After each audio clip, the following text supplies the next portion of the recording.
So I'm going to get us started and I'll keep one eye on the door here. So I want to welcome everybody. I'm Deb McMillan. I am the Executive Director for the Minnesota Staffing and Recruiting Association. And I want to welcome you to our 2021 Roundtable series. And we're pleased to have Henna Pryor join us today. She's our keynote speaker. Let me tell you a little bit about Henna. She is president and founder of Priority Group, which is a 14-year top performing recruiter turned ICF certified executive coach and recruiter trainer. She's also the creator of the Recruiters Copy Clinic, the nation's first sales messaging and copywriting masterclass exclusively for recruiting and staffing professionals. She was a perennial award winner throughout her recruitment career and has been featured in publications like Forbes, Monster, Glassdoor, Real Simple, Fast Company, and many more. She currently spends her days coaching and training recruiting professionals in order to measurably transform their businesses and increase revenue. Please join me with a warm welcome for Henna Pryor.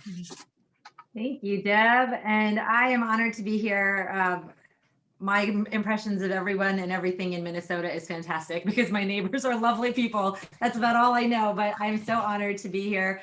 And I'm going to make sure we get all of this covered. So I am actually going to go ahead and get started. But before I do, I am dropping into the chat just in case anyone doesn't have it. There is an accompanying workbook. I believe Deb did share it ahead as well. But in case you don't have it, just helps to make sure that you can follow along and not have to feverishly write. It gives you a little bit of more framework to stick with. So 5 messaging mistakes you must fix today. Let's jump right into this. Again, workbook is in the chat. If you don't have it already, it's also from the emails before class, but we're going to talk about that in a minute. And just wanted to say that if you are on with me until the end, and I can see that you're committed to this idea of improvement, I do have a powerful bonus guide that I'd love to share with you. It's absolutely free. It's just about how to get follow-up emails that get a reply every time. So stay with me and I will share how to get that as well. So before we get rolling, Deb had a very kind introduction. I'll just take a second to introduce myself. So again, I'm Henna Pryor. I'm an executive coach and I'll say accidental recruitment and staffing trainer. That wasn't in the plans, but I've been really honored to take this information and share it more broadly. I created something called the Recruiters Copy Clinic, which has quickly become the leading, and I'm learning more and more over time, only sales messaging and copywriting training program for recruiting and staffing professionals. So I will be your teacher throughout this training. If you looked me up on LinkedIn before this, here's a bunch of stuff you might already know about me. I'm basically a wildly obnoxious overachiever. I made my parents very proud, but I am a proud Delaware grad, which is exciting these days. You know, go Blue Hens. I earned my master's degree from UVA, and I am a certified executive coach with a credential through the International Coach Federation. Deb mentioned some of these publications. Those have been a lot of fun. But here's what you might not know about me and why I'm pretty excited to share this information with you all. So I did have a decade and a half in staffing. I was consistently a top performer at Kforce, which is a $2 billion staffing firm. But unlike many of my peers, I didn't kill myself to do it. I worked hard, of course. I think everyone in this industry does, but I also kind of cracked the code on that working smart thing that people throw around all the time. So in 2017, I was a top performer in my entire line of business. I billed almost $1 million in revenue, and that was mostly search revenue. And I did it while raising 2 young children and taking 6 weeks of international vacation that year. All of these images are from the same year. So I can say without a doubt that one of the things that made that happen and made me so successful year after year was that my message response rates and engagement rates were off the charts. Other people would send 100 emails to get 5 responses. I would send 20 and get 15 responses. So we all know that this business is partially a numbers game, yet somehow we focus so much on the second part of our sales process that we ignore or forget the fact that we can drastically improve the first part. So sales messaging is the great amplifier. So before we dive in, the last 2 quick housekeeping items I do want to say, your audio is likely off so that we can avoid accidental background noise. I have a pandemic puppy, so if the Amazon driver comes, we kind of know how that goes. But also, if you have questions throughout, please feel free to drop them in the chat. I am going to leave room at the end for Q&A. I will likely not be keeping an eye on it in real time, but I will definitely look through them at the end. Also, I know how this business works. I was in it for a decade and a half. We all have a finite amount of attention, and I am competing against your email box, your LinkedIn box, probably about 25 open tabs, let me guess, give or take. Please do me a favor, just minimize them for the hour. This is skills training. This is pure skills training. This isn't motivational. This isn't theory. This is skills training. So I promise I will bring my 100% and you'll learn something. The more focused you can be during this, the more you'll get out of it. But if you try to multitask and do other things, you're going to miss stuff. Also, keep in mind, this is what we're fighting against with our candidates and clients, attention span. So let's prove that we can do this because we need our prospects to do this too. So just set an intention on that and let's go. So why are you here? Assuming you signed up to take this webinar, partially because Deb always recommends great stuff, but also because you want to grow your business. Of course you do. You probably also are starting to recognize that times have changed and people don't pick up their phone as much as they used to. So first of all, if you're someone who acknowledges this change, thank you, because you'll be amazed at the number of leaders that are still anchoring back to the past and refuse to adjust to this. It's 2021. It's time to accept this shift. 50% of the labor market now is millennial and Gen Z.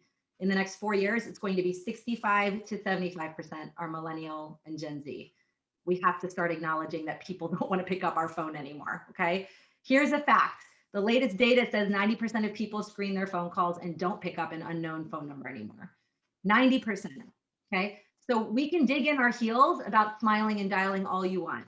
But I am here to say that phone time is important before anyone starts throwing daggers at me. I do believe firmly that phone time is important, but I also believe that your team is behind the ball if you don't believe that your sales messaging matters immensely in order to get people on the phone.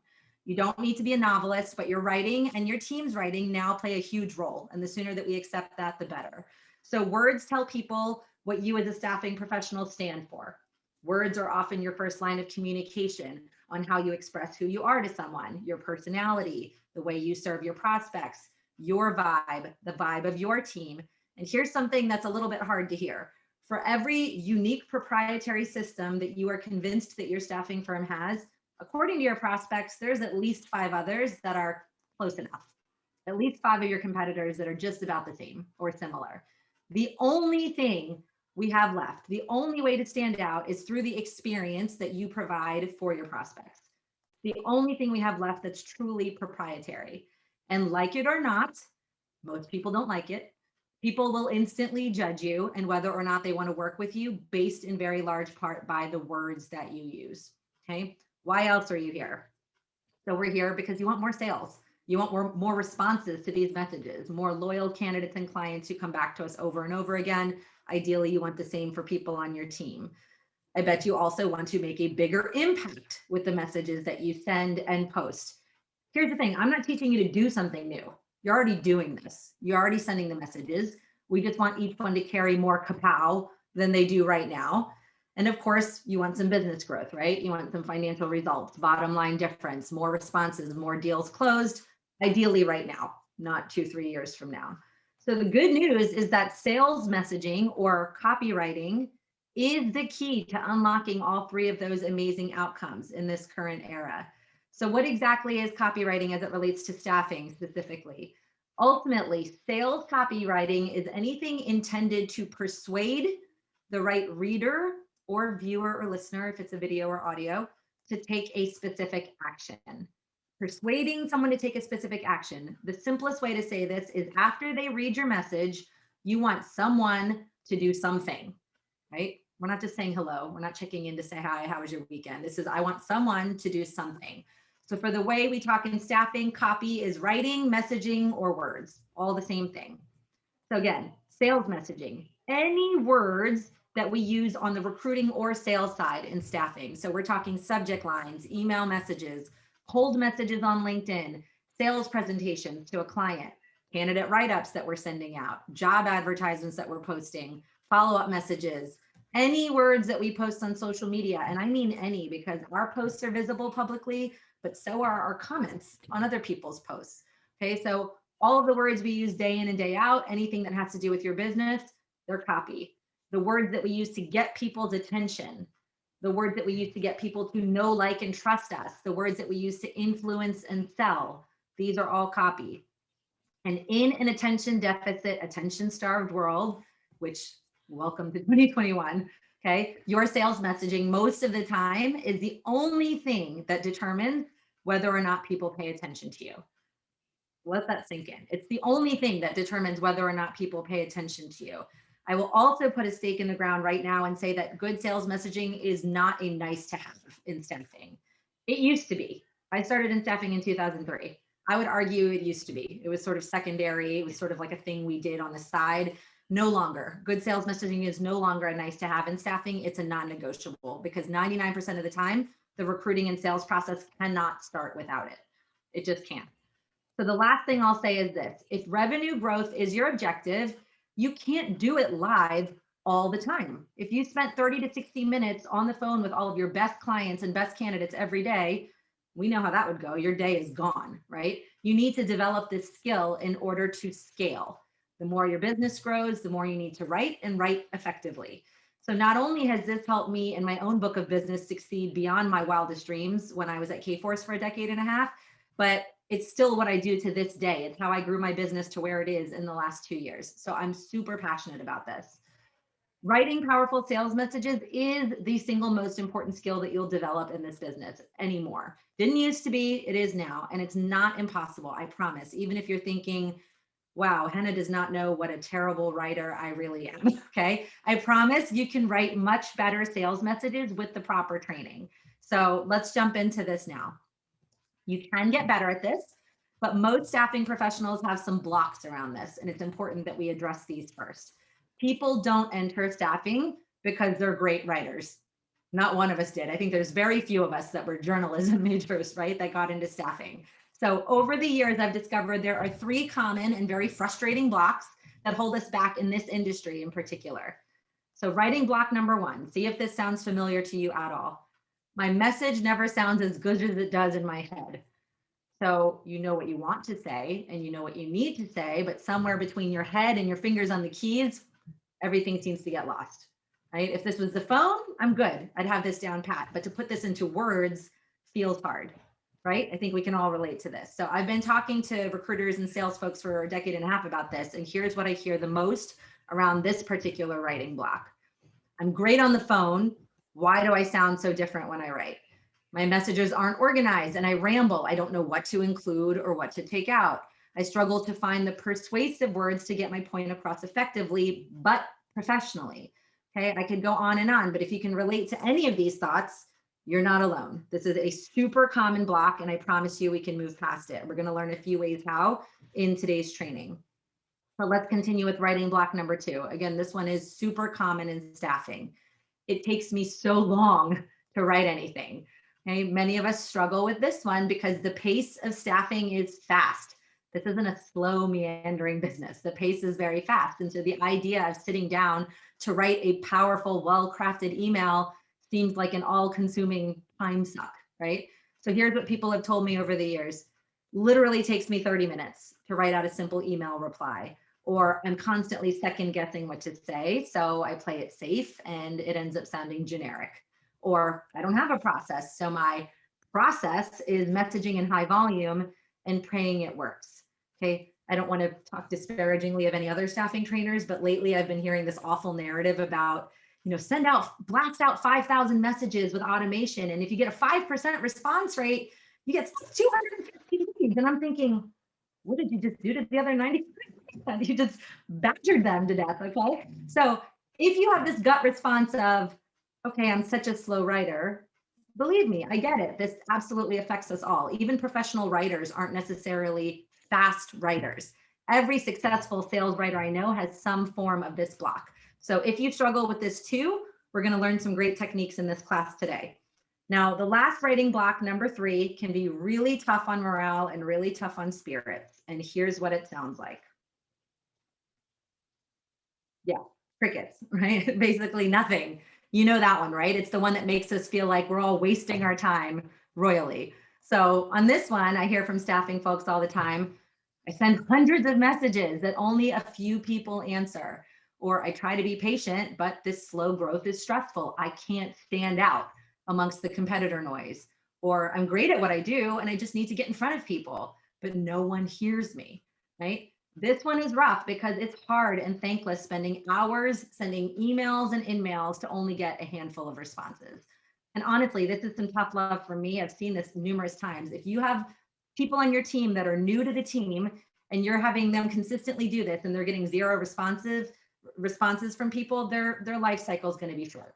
It can be the end of someone's career. There's nothing less rewarding than sending messages and voicemails into the void and not getting a response. But the good news is, again, you can fix all of these things. So before I jump into the 5 mistakes to fix, there's just one more writing block that holds every staffing pro back, even the ones who think that they're pretty decent writers, the biggest one of all, and that's this. It's perfectionism.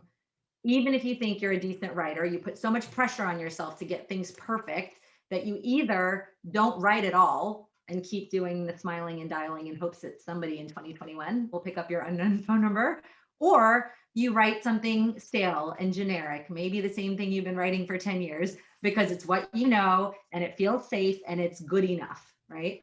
And I'm sure you've heard the expression, good is the enemy of great. Good enough has never grown anyone's business.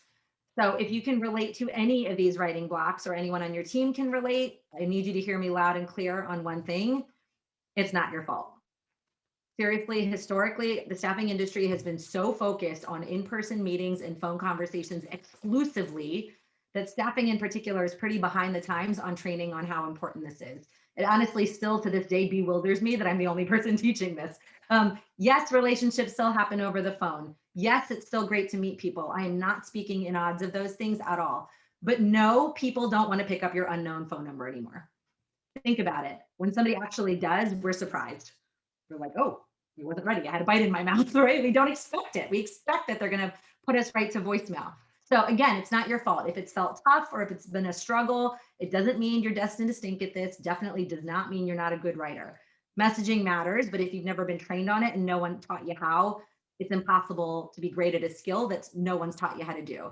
The distinction is this: no one has taught staffing professionals how to write in a persuasive and influential way. So even folks who are decent writers, they're basically operating on the way they learned how to write in school, certain big words, complicated sentence structure, but no one ever taught us how to emotionally connect with our prospects, how to inspire them to take action through our messaging. You can't expect to know how to do that because you've never been trained on how. The same comparison could be made for a brand new hire jumping on the phone. You would never expect a brand new hire to jump on the phone and close somebody in their very first conversation, even if they watched you do it a few times. It's a skill. They have to develop the skill. Sales messaging is the same way. It's a 100% learnable skill and something you can become good at and get great results from once you learn. So the last thing I'll say on this, and we're going to jump into the 5, you don't need to be a good writer to write strong, effective sales messaging. I promise you. I graduated with a degree in finance, not English or journalism. I invested in myself. I taught myself how to do this. I've now taught hundreds of other people how to do this. The truth is this: you just need to learn some foundational techniques and master a few key practices, and I promise you're going to be leaps and bounds ahead of where you are right now. So let's dive into this. The 5 messaging mistakes you can't afford to make in your recruiting and staffing business, and more importantly, how to fix them. I'm not going to stoke the pain without giving you the Band-Aid. So let's go. Messaging mistake number 1, you sound like a robot. Okay. This is one of the biggest challenges I hear from recruiters and BD folks who are trying to write their own sales messages. They worry that either they sound like they're trying too hard and dripping with sales language, or that they sound like a boring and stiff corporate robot. And again, that's not surprising because most of us are basing our writing based on the grammar rules that we learned in English class at school. So we think using big words and packed sentences makes us sound intelligent and professional and sophisticated. Spoiler, they don't. Okay. So here's what a robotic recruiter might look and sound like. And I didn't even use any big words here. In this training, I will show you why you do not need to sound like you are a recruiter robot, right? Or I will tell you more about our services over lunch. Now, of course, I'm exaggerating it a bit for emphasis here, but it does feel stiff and unnatural, right? Yes, it does, because no one talks like that.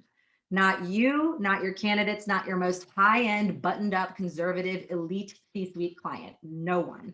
Which brings me to the fix on this, and it couldn't be simpler. Write like you talk. Okay, write like you talk. And the way you talk, whether you believe me or not, is like a human, like a normal, not trying to impress someone human. When you do this, I promise your sales messaging will not only sound like you, but it connects better with people and it converts at a higher rate. It will get you way better results. Why? Because people feel like they can trust you because you're being real with them. Okay, there are a few ways to learn how to write like you talk, but one small trick that you can instantly do today to go from robotic recruiter to writing like you talk is just using one tiny keystroke, not the exclamation point. It's the apostrophe. Okay, also known as please use contractions. Okay, a reminder on what contractions are. They're just the little combo words that you use all the time in everyday speech. We are becomes we're. It is becomes it. Do not becomes don't. This weird thing happens in staffing messages where all of a sudden we try to use fuller sentences when they actually don't add anything and they actually subtract. So why does this help so much? Because contractions mirror the way we speak in real life. They mirror the normal tone of daily conversations and they immediately put us at ease. And you want your prospects to be at ease if you want to be persuasive and sell to them. You don't want their defenses up. So for example, you wouldn't walk into a classroom tomorrow and say, excuse me, could you point me to the trainer from whom I will learn the most? Right? You'd say, who's the best trainer for what I'm trying to learn? Okay, this is how we speak. So back to our original example, listen to how much better this sounds. And I only changed that. In this training, I'll show you why you don't need to sound like you're a recruiter robot. Super simple, makes a huge difference. So that's just a teeny tiny trick to combat robotic recruiter voice. I share tons more tricks inside the full training program. But if you're at all worried that using casual speak might make it so that you don't sound as professional or as serious, I need you to listen to me on this. Please don't confuse warm and friendly with unprofessional. They are not to be confused. Warm and friendly and unprofessional are two different things. Writing in a warm, easy to understand voice won't make people think that you are unintelligent, less professional, or less qualified to work with them. Okay, but I do hear your concerns. And yes, there are still some general rules that you should follow on this, such as A, you should aim to spell things properly and use spell check. Yes, please try to use proper grammar. Generally speaking, nowadays there's a Grammarly extension for email, although I'll tell you that it over indexes, in my opinion. It goes a little too crazy on the grammar, but if your grammar is really poor, you can use that. But no, you should not write like a robot, especially if you want more sales and a better emotional connection with your prospects. Okay. So moving on to messaging mistake number 2. And I don't like to play favorites, but if I can play favorites, this is the one that I want you to really grab onto today. Your writing is too self-centered. Okay. What do I mean by that? Let me illustrate through an example. And I'm sorry, this is going to be a trigger warning because a lot of you aren't going to like me when you hear this. I would guess that 90% of recruiting and business development emails I see start with something like this. Hi, Maya. I hope all is well. My name is John Smith and I work for XYZ staffing firm. I have been here for 5 years and I specialize in finance and accounting permanent placement. My firm is different because blah, blah, blah. Okay. Right. Here's the problem. This is all about the recruiter or the BD guy, John Smith. This has no clear benefits for Maya, the reader. So you're hoping that Maya is interested in making a job change or you're interested in partnering with her for a potential hire, correct? We're trying to make a connection with Maya quickly so she keeps reading what we have to say, correct? Okay. The beginning of this message is not only generic, but it's also entirely about John Smith and not about the reader. You see this, right? So we're going to tell them about us, but we're going to tell them about us later. We should not be starting every email this way, okay? Also, quick spoiler, that subject line, new opportunity, also no good. We're going to talk about that in a few. So let's talk about the fix on this. It's to flip their perspective to you. Okay? Flip the perspective to you. Let me show you how this works. At any given time, that attention can either be on you or your potential prospect. So if the attention is on you, the focus is on your words, your experience, your credentials, your company, your goals, you, more you. However, the moment you shift your attention over to your prospect, boom, guess what happens? The focus of your words and your energy shifts to your prospect, meaning the person that you serve, their problems, their aspirations, their dreams, their goals. In staffing, most of us get this wrong. Okay, we put way too much of that attention on ourselves right out of the gate to try to appear credible, and not nearly enough of that attention on our candidates and clients. And here's the truth. Your prospects want to feel seen and heard and acknowledged. And it's our job as staffing professionals to make that happen. They want to feel emotionally invested. Emotion drives sales. Okay, so how exactly do we do this in our messaging? Well, step one is that you need to understand exactly who your prospect is, what they're struggling with, the emotions that they're feeling right now when they're reading your message, what they're going through. We go through a proven step-by-step formula in the full Recruiters Copy Clinic. But for now, just know that putting the attention on your prospects, not you, is going to give you way stronger response rates to your messaging. So let's go through an example, okay? Let's pretend that in this particular case that Maya is a finance manager at one of John Smith's ideal potential clients. And John heard that Maya's company recently went through a major expansion. So let's think about, what could Maya be thinking or feeling? Why would she even respond to someone like John Smith in the first place? So maybe John did a little bit of digging, and what he's learned about the company and the industry probably is that Maya is desperately in need of some help. She's desperately in need of hiring a good financial analyst or two, because she's been working 60 hours a week lately and she wants to do something about that. So maybe she's saying to herself, I need some strong talent to help me with this insane workload, right? So what if we started our email from that perspective? Hi, Maya. Tired of eating dinner at work? I'm sure the recent expansion has been tough on the whole team. I'd love to show you a killer financial analyst to help get some of that workload off of your desk. So instantly we shifted the attention onto Maya and off of John Smith. It's a much more powerful way to start the message. Okay, I'm sure you can feel this. So let's keep going. Let's think about something else Maya might be thinking or feeling. So maybe she's thinking about, back before this expansion, God, my schedule was actually under control. You know, I missed my old schedule. My work-life balance used to be pretty good. I was in much better control of my schedule before. So maybe what she's thinking to herself is, I want my old schedule back. So let's try starting from that perspective. Hi, Maya. Has the expansion thrown your routine off? I have several impressive financial analysts that can jump in and help you reclaim your time and jumpstart the return of a more manageable schedule. These are powerful because in these words, the reader sees the exact words she says to herself in her own head. Okay, so let's look at these side by side just to drive the point home. When the attention is on the recruiter, John Smith, all about him, right? We can really see that and feel that. When the attention is on Maya, it feels really different. You're speaking directly to your client's emotion, and people buy on emotion first. They justify with logic second. It's a human behavior 101. It's human psychology one-on-one. So you can see how powerful this is. Okay, this one little shift will instantly help you write better, more prospect-centric sales messages starting right now. So to summarize this fix, the most effective sales message starts in your reader's head, not yours. It actually starts in your reader's heart, but it eventually gets to your head. Okay, either way, it doesn't start with you. So now that you're clear on this, let's move this from insight into action. Here's what I want you to do today. I want to challenge you to do this today.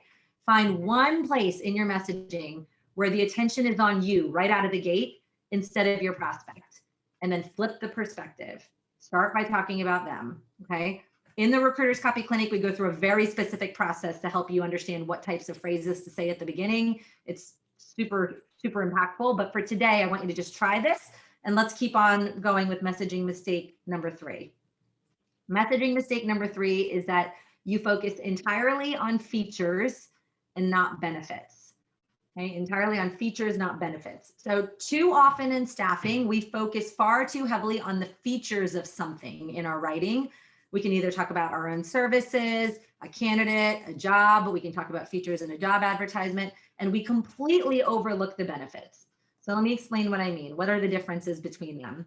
A feature is what something is, the factual details of your service or what you're offering the person. A benefit is what something does for you. Benefits are the end results that what you're offering helps your candidate or client experience or get. It answers, so what, or why should I care? Okay. Features are more factual and informational. Benefits are more emotional. And I'm going to give you an example, but just know people buy the benefits. Okay. People buy the benefits. So let me show you an example. This position has a true 40-hour work week. Okay, here, hours are the feature. The benefit could be, so what? Why should I care? Because you'll have a schedule so predictable that you can play in that adult soccer league and be home for dinner with the kids every night. Okay, some people immediately are like, is that too specific? No, details sell. So if you think it's specific, just know that whoever's on the other side of this message will mentally substitute their own thing. You don't have to worry about it too much, but you can make it broader. So you can start exercising again. So you can have your evenings back again. You can broaden it if you want to, but details sell. Feature, benefit, okay? What's in it for me? So what? Why should I care? This is why. So let's talk about the fix. Focus on benefits, okay? I'm not saying don't mention the feature. I'm saying that it's important for your prospect to understand what is the end result of why this would help them in order to drive the meaning home for them. You can do this with candidates. You can do this with jobs, okay? Features plus benefits, when you put them together, it creates meaning, what it means to the person reading it. I said before that you want people to react with emotion because emotion is what drives sales. Good news, meaning creates emotion, okay? Hence the importance of outlining features and benefits in your messaging. So again, let's move this from insight into action. Here's what I want you to do next. Today, find at least one place in your messaging where you could include a benefit with the feature in order to create meaning, okay? In your writing, at least one place. So in the copy clinic, again, we go through a lot of different formulas and how to come up with great benefits to accompany the features. But just remember this, again, I've said it a few times, in any kind of sales, but especially staffing, people buy on emotion and then justify with logic. This is why it's so important to strive to make that emotional connection with our prospects in our messaging. And one way to do that is with benefits and features, okay? So let's move on to messaging mistake number 4. Messaging mistake number 4 is that your subject lines are an afterthought. Okay, your subject lines are an afterthought. Hopefully you've maybe heard by now how important these are, but in case you don't, subject lines are how someone decides whether or not you are worth their time. I'm going to say that again. Subject lines are how someone decides whether or not you are worth their time. So even if you know the power of a good subject line, my guess is you're probably still not putting in the time or energy to make yours really compelling or great. The sad fact is most people in staffing treat theirs as an afterthought, or they barely even use one at all. So here's what I mean. We use throwaway subject lines like these all the time.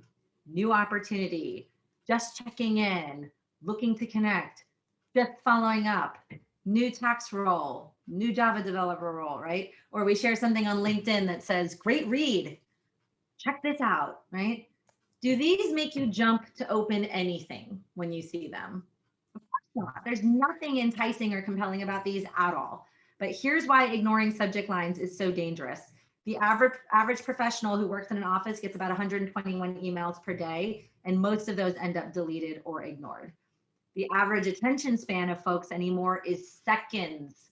Seconds, I think 8 seconds is the latest, and that's just reality. So our message subject lines are competing with a ton of distractions, and we need to make ours worthy of someone stopping and taking notice.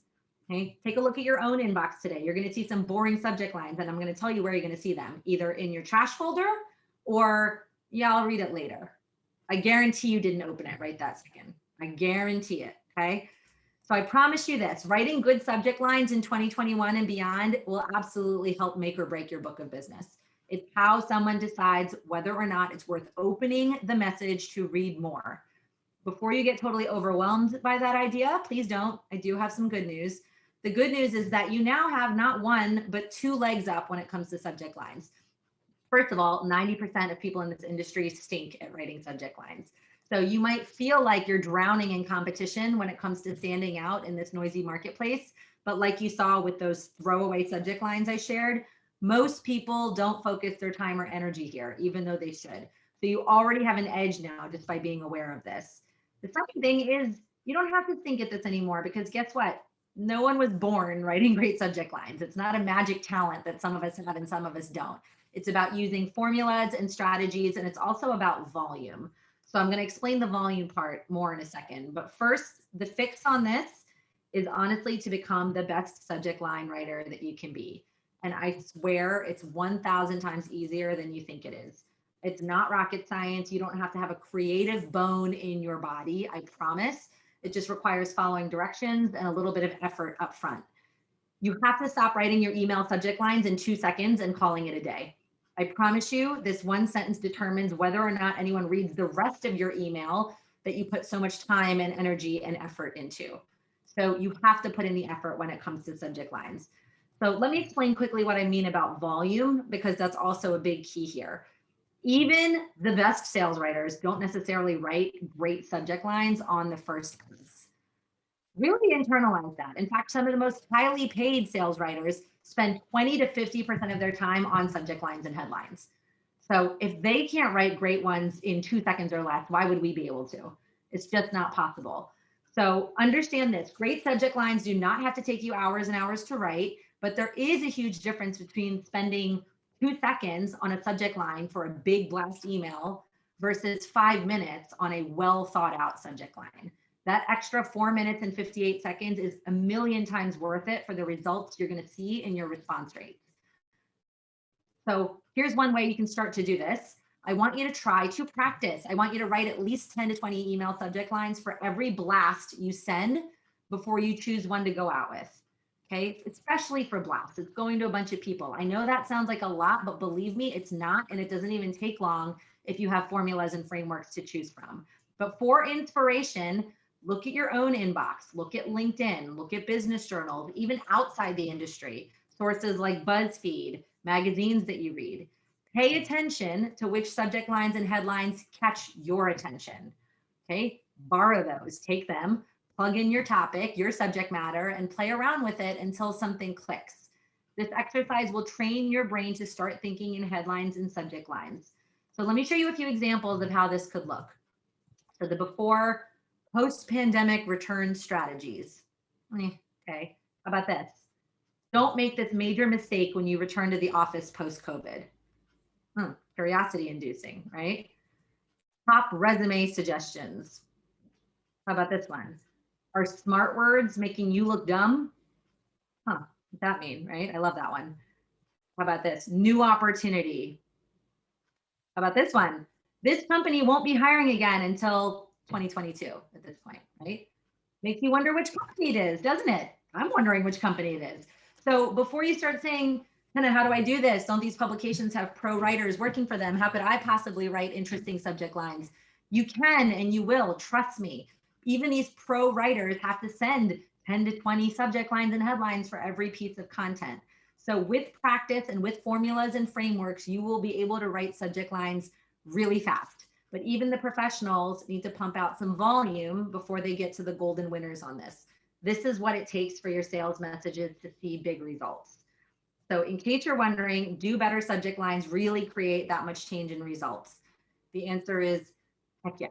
Okay, I've now had hundreds of people go through the training where they learned the strategies to write these subject lines, and the ones who have applied what they learned have reported minimum double, but in most cases, triple, quadruple the numbers of responses to their sales messages. We all know this business is partially a numbers game, okay? If you had 20 responses on an email instead of 5, what does that do for your chances of closing the deal downstream? I don't need to tell you that it's significant. So you got to trust me on this one.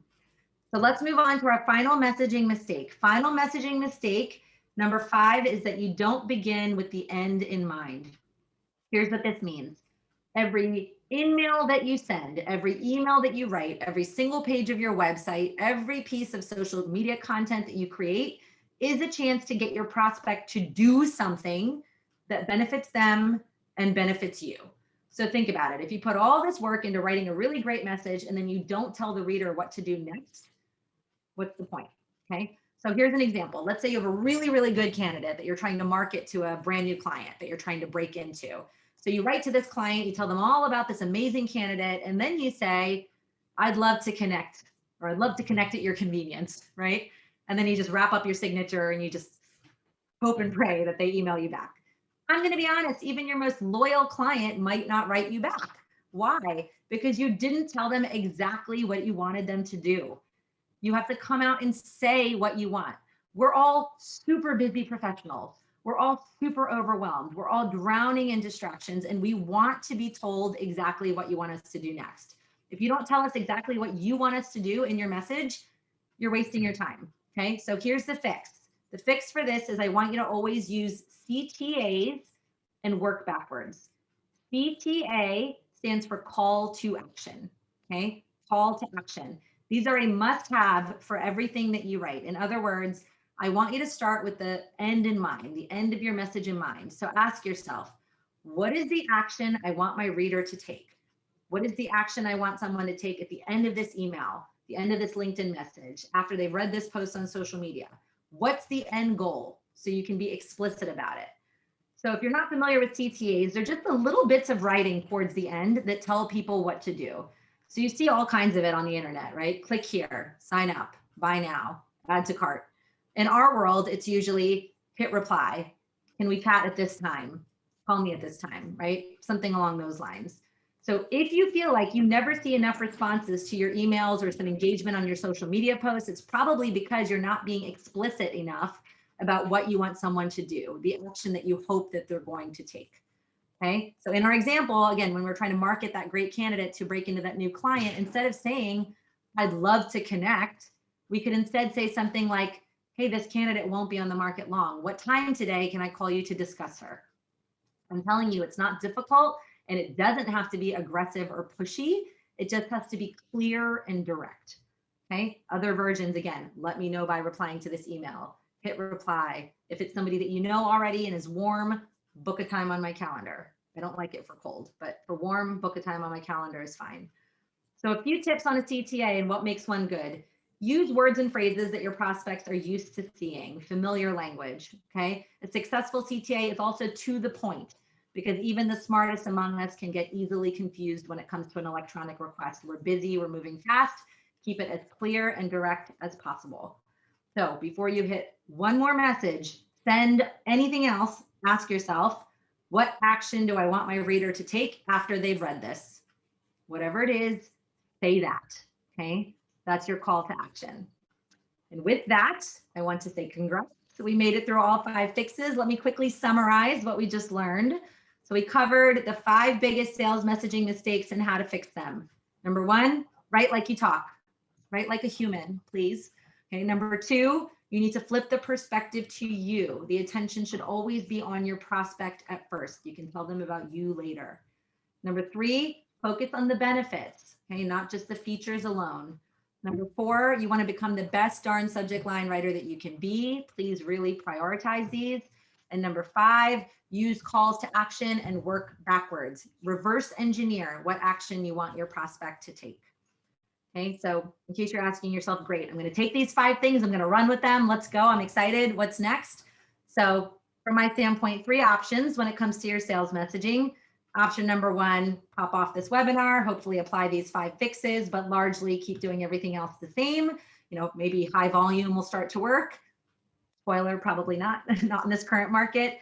Option number 2, which is available to you, but also I found out are wildly expensive. Firms that, you know, partner with sales copywriters to dial up their messaging have great results, but holy moly, is it unsustainable for 99% of staffing firms. And then selfishly, of course, option number 3, and whether it's me or someone else, and I really mean this from the bottom of my heart, option number 3 is to learn how to write powerful sales messages, which is a skill that pays you and your team members for life. And here's why I love this option, because in a business that moves lightning fast, you can write high converting sales messages on a moment's notice. You don't have to ask someone else. And also you can increase your response rates and engagement exponentially, which really plays a direct part with revenue. It's not hard to do. It's not your fault if you view it as a weakness.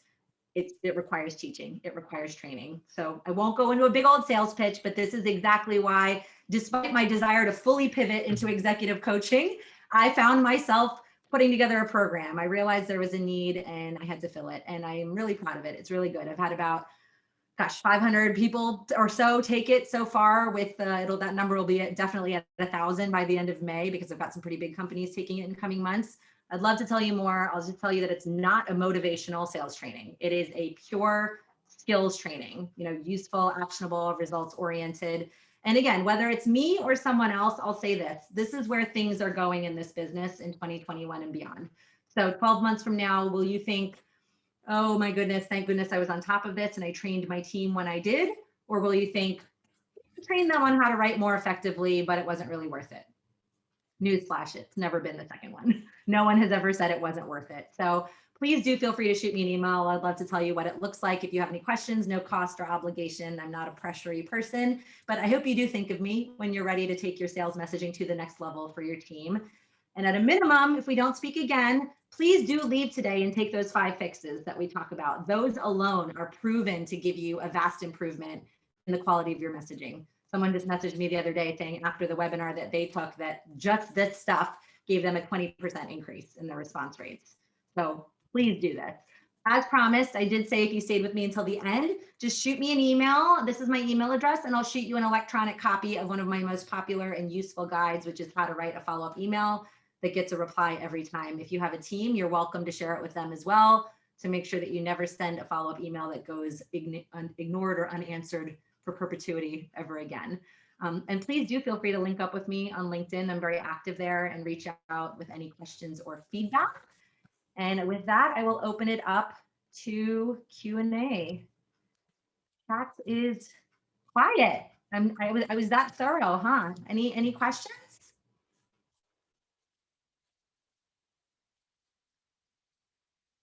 Marge, I love it. Journalism degree. I always make that joke about there's not many people in staffing with a journalism degree, and you just proved me wrong. That makes one that I found.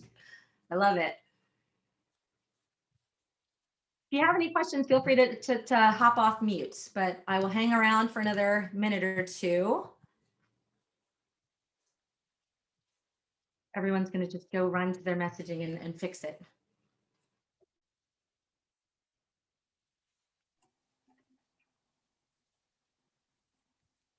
Nope, I had a bunch today. So I have No a question worries. for you. This is Yeah. Marge. So just talking about the call to action, can you give us some more examples of what have been your most successful calls to action? Yes. So, and actually I'm going to stop sharing for a moment just so I can see you all better. And I'll drop my email in the chat so you have it. Yeah. So one thing that I talk about extensively in my training, but what's working now that is absolutely a game changer is using a low pressure or low commitment call to action.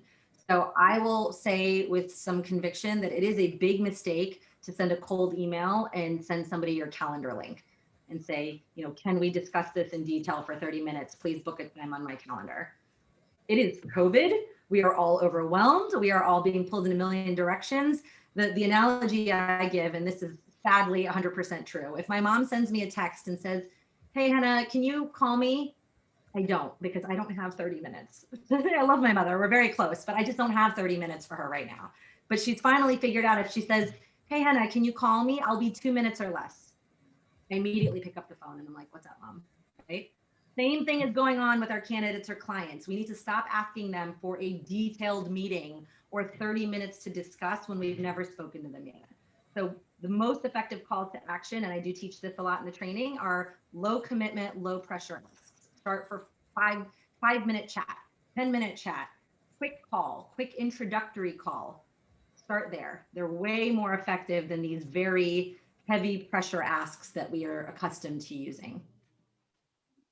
Great, thank you. Hannah? Yeah. Hi, I'm Cynthia Cook. And I tell you, I don't have any questions, but I have a comment. You're one of the best non-motivational speakers I've ever heard. The best. So thank you again. Very kind. Oh my gosh, that's very sweet. Thank you. I get really nerdy and excited about this stuff. It's genuine. So thank you. That's very kind. Lacey, I did see any question from you. Let's see. Sending a direct mailing campaign with our company and differentiators. How do you think is a good messaging to follow up on a mailer campaign? So Lacey, if you don't mind just coming off mute, do you mean like a paper mail, like using snail mail when you say a mailing campaign? Yeah, a direct mail campaign. Yep. Okay. Just so I understand what's in the direct mailer campaign, what kind of information are they receiving? So the messaging, it's I think a 10-piece mailer campaign spread out between, I think, throughout the whole first quarter of the year, and it focuses on like why switch. If you're currently using a staffing firm, what differentiates us? And so each one kind of lays out a piece of those benefits, I guess, that you were talking about instead of the features. So kind of focusing on what are differentiators. Right. So if that's the case, if you're trying to do some email messaging to accompany that, I mean, what I would say would be the best thing is, let's just assume, and I hope this doesn't sound negative or pessimistic, but just let's assume that at least half of the people receiving those are paying them no attention. Well, for sure. Or people are not in their office and they're not even receiving that. Yeah. Right. So let's just make that assumption. If that was the case, I would say that the best follow-up electronic messaging would be something like, a 1 or 2 sentence summary of what was contained in the mailer campaign, almost the Cliff's notes of it. And the key there would be a very curiosity inducing subject line, and then maybe like a quick story, case study, and the result. I mean, that's how I would structure it. Give them the sort of need to know boom of what was in there. And then, you can always direct them back, more details of how this looks in the mailer, or feel free to call to learn more about it. But I would say just to give them like the bite-sized chunk of what the bottom line was.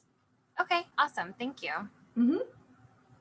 I have to say, it's the first time I've heard somebody doing a mailer campaign in quite some time. So it's funny, everything comes full circle. People are probably so tired of automations that a mailer is refreshing at this point. But good question.